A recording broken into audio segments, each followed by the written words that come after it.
Hello students, today we will read lesson number 10 Natural Disasters and Mitigation। प्राकृतिक आपदाएं और शमन। प्राकृतिक आपदाएं क्या होती हैं कि ऐसी मुसीबत, ऐसी आपदाएं जो ह्यूमन एक्टिविटीज़, ह्यूमन के कारण नहीं है, ह्यूमन बीइंग के कारण नहीं है, प्राकृतिक रूप से हैं। उन पर ह्यूमन बीइंग का कोई कंट्रोल नहीं है। जैसे लेसन 8 और 9 में तो हमने रीड किया, जो पोल्यूशन है वो ह्यूमन बीइंग की एक्टिविटीज़ के कारण है। ठीक है, अब कुछ ऐसे हमारी जो प्रकृति है वो हमें कुछ देती भी है। तो अब हमने रीड किया लेसन नंबर 9 में और 8 में कि हमारा जो एनवायरनमेंट है वो काफ़ी डेंजर जोन में जा चुका है। तो जिसके कारण हमारी जो प्रकृति, हमारा नेचर है वो काफ़ी ख़राब हो चुका है। तो तब जब ऐसा हाल हो जाता है तो प्राकृतिक रूप से आपदाएं आना निश्चित है। तो ये आपदाएं कौन कौन सी हैं, किस प्रकार की होती हैं, वो आप इस लेसन में रीड करेंगे। और इन आपदाओं के समय हमें क्या करना चाहिए, कौन सी ऐसी संस्थाएं हैं जो हमारी हेल्प करती हैं, वो भी आप इस लेसन में रीड करेंगे। तो इस लेसन को हम 2 पार्ट्स में रीड करेंगे। In first part we read about natural disasters. In the second part we read about the mitigations. So let's start reading. Nature has provided life on the earth. प्रकृति ने ही धरती पर, पृथ्वी पर जीवन प्रदान किया है। Nature is not only a creator. प्रकृति सिर्फ बनाने वाली नहीं है ह्यूमन बीइंग, लिविंग और नॉन लिविंग थिंग्स को, जबकि वो उन्हें एक पल में ख़त्म भी कर सकती है। जब जब ह्यूमन बीइंग या एक्टिविटीज़ ऐसी, जैसे अभी हम रीड कर रहे हैं लेसन 8, 9 में भी हमने रीड किया कि ह्यूमन बीइंग की एक्टिविटीज़ के कारण हमारा एनवायरनमेंट इतना डेंजर हो चुका है, पोल्यूटेड हो चुका है। तो प्रकृति जो है वही बनाने वाली है और वही मिटाने वाली है। Natural calamities are these destroyers. कुछ ऐसी आपदाएं हैं, कुछ ऐसी होती हैं, जो ऐसी घटनाएं जो प्राकृतिक रूप से हैं और जो पृथ्वी पर जो लाइफ है उसको ख़त्म कर सकती है। इन पर ह्यूमन बीइंग का कोई कंट्रोल नहीं है, वो चाहकर भी उनको रोक नहीं सकता। आप करंट की सिचुएशन ले लीजिए। प्रेजेंट टाइम में अब एक वायरस है, ठीक है, कोरोना वायरस चला हुआ है, पेंडेमिक जो एक सिचुएशन है, इस पर ह्यूमन बीइंग चाहकर भी कुछ नहीं कर पा रहे, वो वैक्सीन नहीं तैयार कर पा रहे, क्योंकि ये एक नेचुरल डिजास्टर, नेचुरल वो है, किसी ने इस वायरस को बनाया नहीं है। तो इसी तरह से कई ऐसी चीज़ें हैं जिन पर प्रकृति, इसीलिए कहा जाता है प्रकृति ही सबसे ऊपर है। मानव कितना ही डेवलप कर ले, लेकिन प्रकृति से ऊपर हम कभी नहीं जा सकते। These are also known as disaster. और ऐसी चीज़ें जो प्राकृतिक रूप से घटती हैं, जो हमारे लिए नुकसान करती हैं, वो है natural disaster. The disaster such as, कौन कौन सी आपदाएं हैं? Floods, drought, earthquake, cyclone, tsunami, landslides and the forest fires cause great loss of life and property. इनके बारे में आप डिटेल अब इस लेसन में रीड करेंगे। पिक्चर्स में देखो, आपको यहाँ शो किया गया है जब जब नेचुरल डिज़ास्टर हुए हैं। ये फ्लड का है, फर्स्ट पिक्चर फ्लड, ड्रोट, ठीक है, अर्थक्वेक, साइक्लोन। तो इस तरह से ये नेचुरल डिज़ास्टर के टाइम की पिक्चर्स हैं। Let us understand about this disaster. तो आइए इन आपदाओं को बारे में पढ़ते हैं और इन्हें समझते हैं कि ये क्यों होते हैं, क्या इनके कारण हैं। We will also learn about the organisation that help to face and deal natural calamities. और हम उन संस्थाओं के बारे में भी पढ़ेंगे जो इस समय में, इन आपदाओं के समय में हमारी मदद करते हैं। These organizations also ensure the role of individuals, community while facing the challenges of such disaster. ये संस्थाएं प्रत्येक व्यक्ति की एक संस्था के रूप में हेल्प करती है, जो जो इस डिज़ास्टर को सामना करते हैं, जूझते हैं इस आपदाओं से। फ्लड्स, बाढ़, Floods generally occur when there is heavy rainfall. During heavy rains, rivers overflow and flood the surrounding area. Excess rain and deforestation result in soil erosion in the mountains, followed by floods in the plains. बाढ़ कैसे आती है? Generally जब भी तेज बारिश, heavy rainfall, बहुत तेज बारिश जो काफ़ी टाइम तक चले, वो इसका मेन कारण है। भारी बारिश, नदियों का ओवरफ्लो हो जाना। भारी बारिश के कारण जो नदी हैं वो भर जाती हैं और वो ओवरफ्लो होकर उनका जो पानी है वो नदियों से बाहर आ जाता है, आसपास के एरियो में चला जाता है, तो वो बाढ़ की स्थिति हो जाती है। उस टाइम हर जगह पानी पानी हो जाता है। एक्सेस रेन एंड डिफोरेस्टेशन, पहाड़ी इलाकों पर बारिश का ज़्यादा होना और पेड़ों का कटाई की जाना, जिसके कारण वहाँ की जो मिट्टी है वो सॉइल इरोजन वहाँ पर हो जाता है। पेड़ बारिश लेके आने में अगर हमारी हेल्प करते हैं तो वो पानी को रोकने में भी हेल्प करते हैं। ठीक है, अगर माउंटेन्स पर हैवी रेनफॉल होती है और वहाँ पर जो वृक्ष होते हैं, पेड़ होते हैं, वो पानी को प्लेन एरिया में आने से रोकते हैं, लेकिन उनकी कटाई हो जाने के कारण जो बारिश माउंटेन्स में आती है, हैवी रेनफॉल जो होती है, वो पानी कहाँ आ जाता है? प्लेन्स में आ जाता है, प्लेन मैदानी इलाकों में आ जाता है और वहाँ पर बाढ़ की स्थिति हो जाती है। फ्लड के क्या क्या प्रॉब्लम्स जो हैं बाढ़ के कारण अराइज होती हैं। फर्स्ट है आपका excessive loss of life and property. आप इमेजिन करके देखो कि हर जगह पानी है, घर में पानी आ गया, ठीक है, तो उस टाइम हमारा जितना भी सामान है, बहुत सारे लोग जो छोटे जिनको तैरना नहीं आता वो सारे उसमें डूब जाते हैं, हमारा सामान का नुकसान हो जाता है, तो जिंदगी और प्रॉपर्टी दोनों का नुकसान होता है। हाउसेस आर वॉश्ड अवे, पानी से भर जाते हैं घर। कैटल डाई, जो हमारे पशु हैं वो मर जाते हैं। एंड क्रॉप्स आर डिस्ट्रॉय, और हमारी फसलें हैं वो भी खराब हो जाती है। सेकंड पॉइंट है इसका death of many people because of drawing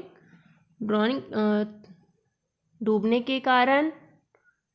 अब देखो फ्लड का पानी आ रहा है, बाढ़ का पानी आ रहा है, तो जितने भी सीवरेज हैं वो भी तो, उनका पानी भी तो उस पानी में मिक्स हो गया ना, तो जितना भी पोल्यूटेड वाटर है उसमें जितने भी जर्म्स हैं, जितने भी इंसेक्ट्स हैं, कीड़े मकोड़े, स्नेक्स, ये सब उसमें पानी में तैरना शुरू कर देते हैं।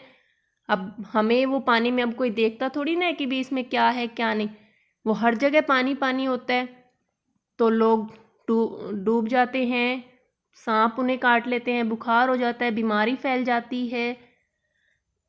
नेक्स्ट पॉइंट है destruction of crop, occurrence of famine like conditions. फसलें इस तरह से खराब हो जाती हैं कि आगे तक आने वाले समय में फसलें का भी अच्छी फसल नहीं हो पाती, जिसके कारण अकाल की एक स्थिति आ जाती है, अकाल हो जाता है, जिस टाइम भोजन का शॉर्टेज हो जाना। Next point loss of job, लोग अपनी नौकरियां गंवा देते हैं फ्लड्स के time.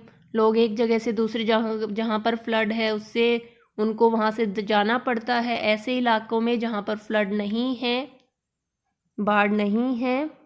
The farmers are the major victim, और ऐसी स्थिति का जब भी बाढ़ आती है तो सबसे ज़्यादा नुकसान किसानों को होता है, क्योंकि जो किसान हैं वो उनके जो लाइफ ईयरिंग है, जो जिस पर वो डिपेंड है, जीवन यापन जो उनका डिपेंड है वो फसलों पर ही होता है। उनकी फसल ख़त्म हो गई, वो दूसरी जगह जाकर क्या करें, लेकिन जाना पड़ता है मजबूरी में, तो सबसे ज़्यादा नुकसान किसानों को होता है।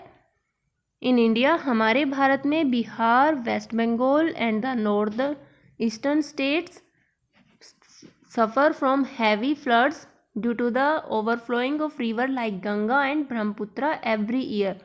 कि हमारे भारत में बिहार, वेस्ट बंगाल और नॉर्थ ईस्ट के जितने भी स्टेट्स हैं वो हर साल बाढ़ से सफ़र करते हैं, क्योंकि वहाँ पर जो हमारी रिवर है गंगा एंड ब्रह्मपुत्र वो हर साल ओवरफ्लो होती है। तो ये तो बाढ़ की सिचुएशन थी। नेक्स्ट है ड्रोट। ड्रोट क्या है? बाढ़ का टोटली उल्टा। इसमें पानी नहीं होता, सूखा पड़ जाता है। ठीक है, अब हमारे इंडिया में इरिगेशन में सिंचाई के लिए, खेतों में फसलों को पानी देने के लिए हम किस पर डिपेंड है? मोस्टली बारिश पर। तो एक ऐसा समय जिसमें बारिश हो ना, अभी हमने पढ़ा कि हमारे नॉर्थ ईस्ट एरिया में तो रिवर हैं, उनके ओवरफ्लो हो जाने से, या वहाँ फॉरेस्ट भी हैं, बारिश आने से वहाँ पे फ्लड आ जाता है। लेकिन लाइक जैसे राजस्थान, ठीक है, जो ये एरिया है यहाँ पर बारिश कम होती है, जिसके कारण वहाँ पर क्या है, सूखा पड़ जाता है। The excess rainfall cause flood, ज़्यादा बारिश बाढ़ का कारण बनती है, जबकि इट्स स्केर्सिटी कॉज डोसिस, जबकि इसकी कमी, बारिश का कम होना किसका कारण बनती है? सूखे का। इन इंडिया, भारत में agriculture is the main occupation of 3/4 of the population. Bharat की जनसंख्या जो है वो ज़्यादातर किस पर डिपेंड है? उनका जो मेन ऑक्यूपेशन है वो क्या है? खेती ही है। Farmers depend on monsoonal rain from June to September, और जो किसान है वो सिंचाई के लिए बारिश पर, नेचुरल जो बारिश है उस पर डिपेंड रहते हैं। वैसे तो इरिगेशन के और बहुत सोर्स हैं, लेकिन ज़मीन से पानी निकालने भी तो तभी का ना जब बारिश वहाँ पर होगी। अगर काफ़ी टाइम तक बारिश ही नहीं होगी तो ज़मीन का पानी भी सूख जाएगा। तो इसलिए हमें बारिश पर डिपेंड रहना पड़ता है। Monsoon provides water for growing crops, फसलों की अच्छी उगाई के लिए हमें बारिश की आवश्यकता है। The monsoons in India are very erratic, Bharat में जो मॉनसून है वो काफ़ी अलग अलग भाव से, कहीं पर बहुत ज़्यादा बारिश है तो कहीं पर बहुत कम है। कई बार वो जल्दी आ जाता है, कई बार वो लेट आता है और कई बार आता ही नहीं। This result in the scarcity of food, और बारिश पर डिपेंड रहने के कारण, हमारी फसलों को पानी ना मिल पाने के कारण या ज़्यादा पानी आ जाने के कारण, दोनों ही सिचुएशन में हमारी जो फसल है वो ख़राब हो जाती है, जिसके कारण अनाज की कमी हो जाती है। ठीक है, हमारे जो पशु हैं, क्योंकि जो हमारे पशु हैं वो हरे चारे पर ही डिपेंड होते हैं, उनको चारा नहीं मिलता, वो मर जाते हैं। तो ये दो सिचुएशन थी जो एक दूसरे के टोटली अपोजिट हैं। नेक्स्ट है साइक्लोन, चक्रवात। चक्रवात कब आता है? जब बहुत तेज हवाएं, इतनी तेज हवाएं कि वो एकदम से मतलब पानी को भी वेव्स उनको हिला देती हैं, घुमा देती हैं उनको। Cyclone occurs due to the low pressure systems toward which winds travel at great speed, हवाओं की बहुत तेज स्पीड से आना। The coastal belts in India are prone to cyclone, हमारे जो कोस्टल एरिया है, समुद्र के पास के जो एरिया हैं, वहाँ पर ऐसे चक्रवात आप देख सकते हैं। These areas experience a great difference between temperature and pressure condition on land and sea, तो वहाँ का जो टेम्परेचर है और जो लैंड और सी का कंडीशन स्थिति है उनमें काफ़ी डिफरेंस है। Near the coastal areas water level rises suddenly and lashes on to the land destroying building and crop, वहाँ पर कोस्टल एरिया समुद्र हैं आसपास, एकदम से तेज हवाएं समुद्र के पानी में एकदम से वेव्स को उतना ऊंचा उठा देती हैं कि वो वेव्स जो हैं वो घूमती घूमती लैंड तक आ जाती हैं, और वहाँ पर बिल्डिंग्स, क्योंकि वो इतनी स्पीड से घूम रहा होता है पानी में कि जब स्पीड बहुत ज़्यादा तेज हो तो वो बड़ी से बड़ी बिल्डिंग को अपने साथ बहाकर लेके जा सकता है। तो सेम ये साइक्लोन की कंडीशन में होता है। Strong winds with speed over 100 kilometre per hour और मोर uproot trees, telephone and electric poles and also destroy whatever come in their way, कि जब ये तेज हवाएं, और सिर्फ पानी की वेव्स ही नहीं, इवन बहुत सिंपल जो हमारी विंड होती है, हवा होती है, वो भी अगर इतनी बहुत ज़्यादा तेज़ रफ्तार से चलती है तो उसमें इतनी पावर होती है कि वो हमारे जो पेड़ हैं, बड़े बड़े पेड़, टेलीफोन के पोल्स, खंबे होते हैं, जो इलेक्ट्रिक खंबे होते हैं, उनको और जो भी उसके रास्ते में आता है वो अपने साथ उसको ख़त्म कर देती है। Cyclone are more frequent in the coastal, जो कोस्टल एरिया पर जो स्टेट्स हैं वहाँ पर ये ज़्यादातर आता है, like Gujarat, Orissa, west Bengal, Andhra Pradesh, In these area they have caused several damage to life and property. और ये ऐसे राज्य हैं जहाँ पर हमारे नेचुरल डिज़ास्टर्स के कारण लोगों की ज़िंदगी और उनकी जो प्रॉपर्टी है उसको काफ़ी नुकसान होता है। नेक्स्ट, अर्थक्वेक, भूकंप एंड लैंडस्लाइड, ज़मीन का हिल जाना, फट जाना। Sometime there is a sudden shaking और trembling of the earth crust. हम एकदम से धरती हिलने लगती है, कांपने लगती है। It is called an earthquake, और इसको हम क्या कहते हैं? भूकंप।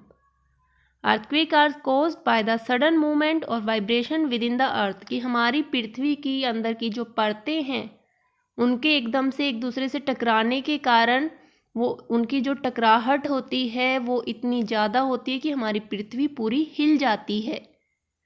ठीक है, अब जैसे लाइक कोई टू बॉल्स, या हम आपको पता है हमारे सोलर सिस्टम में जो हमारे प्लैनेट्स हैं वो घूमते रहते हैं, तो अगर बीच में कोई एस्ट्रॉयड या ऐसी ही कोई अलग जो डिस्टर्बेंस के लिए आ जाए चीज़ें, जब वो पृथ्वी से टकराती हैं तो वो इतनी तेज़ी से टकराती है कि हमारी जो पृथ्वी है वो पूरी हिल जाती है।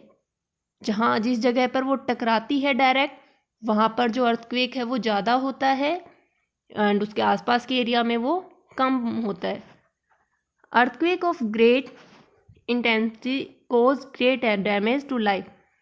भूकंप का जितना तेज़ी से आना, जहाँ जितना तेज़ी होगी उसमें, जहाँ उसकी स्पीड ज़्यादा होगी, वहाँ पर जो लाइफ और प्रॉपर्टी है वो ज़्यादा डिस्ट्रॉय होती है। Our earth experience countless earthquake every year, और पृथ्वी पर ऐसे भूकंप पूरे साल बहुत ज़्यादा नोट किए जाते हैं। ज़रूरी नहीं कि भारत में ही आए, पृथ्वी पर पूरी दुनिया है वो कहीं पर भी किसी भी उसमें नोट किए जाते हैं। When a large amount of rock debris fall from high mountain, जब बड़ी बड़ी चट्टानों में से या बड़ी बड़ी चट्टानें टूटकर गिरना शुरू कर देती हैं, इसको हम लैंडस्लाइड बोलते हैं, पहाड़ों का टूटकर गिर जाना। Earthquake and landslides cause following destruction. Earthquake और लैंडस्लाइड के कारण जो नुकसान होता है वो है हाउस आर डिस्ट्रॉयड, घर तबाह हो जाते हैं क्योंकि उनके ऊपर अर्थक्वेक आया, धरती हिली, बिल्डिंग भी हिल गई, वो गिर गई। लैंडस्लाइड के कारण दब गया वो पूरा घर। People and cattle are burn alive under the debris of broken house, वो घर के अंदर ही दबकर मर जाते हैं। Rocks and bricks. Earthquakes crack and break dams resulting in flood. भूकंप के आ जाने से जो हमारे डैम हैं, बांध बने हुए हैं जो नदियों पर, वो टूट जाते हैं जिसके कारण बाढ़ आ जाती है। Earthquake has caused a lot of damage in Bhuj and Ahmedabad. हमारे भारत में जो भूकंप आज तक का सबसे बड़ा भूकंप भुज, अहमदाबाद, गुजरात एंड उत्तराखंड में आया है, उसने बहुत ज़्यादा नुकसान किया है और वहीं के एरियो में भूकंप जो ये फील किया जाता है ज़्यादा। Railway lines break roads. Railway lines टूट जाती हैं, रोड टूट जाते हैं, सड़कें आपस में टूट जाती हैं। Earthquakes destroy many cities of the world every year. पूरे साल दुनिया की बहुत सारे ऐसे डेवलपिंग शहर हैं जो भूकंप के कारण पल भर में तबाह हो जाते हैं। कॉजिंग वाइड स्प्रेड डेथ, बहुत लोगों की मृत्यु इसमें हो जाती है। Japan experience the maximum number. Japan जो कंट्री है वहाँ पर सबसे ज़्यादा अर्थक्वेक आते हैं। Every year it experience 100 of minor and major earthquake. वहाँ के लोग इसके लाइक आदी हो चुके हैं, वहाँ पर ये नहीं पता कब अर्थक्वेक आ जाए, वहाँ पर ये नॉर्मल है अर्थक्वेक आना। और ऐसा आता है कि वो हर बार मतलब हर साल वहाँ की जो प्रॉपर्टी है, लाइफ है लोगों की, वो ख़त्म हो जाती है। People in Japan do not make permanent house. Japan में लोग इसीलिए अपने परमानेंट हाउस नहीं बनाते due to fear of destruction.